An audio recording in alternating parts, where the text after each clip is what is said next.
The dispenser holds enough rinse aid that can last 1 to 3 months, depending on how often you use your dishwasher. Remove the dispenser cap. Pour rinse aid into the opening until the indicator is full. Do not overfill.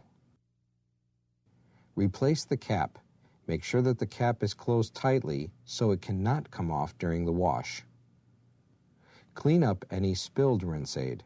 Spilled rinse aid can create excessive suds. The rinse aid dispenser is adjustable. For most water conditions, the factory setting will give good results. If you have hard water and notice calcium buildup on your dishware, you may want to try a higher setting. Turn the arrow inside the dispenser to the desired setting. To find the right part for this and other do-it-yourself repairs, visit SearsPartsDirect.com or call Sears PartsDirect toll-free at 1-888-206-3622.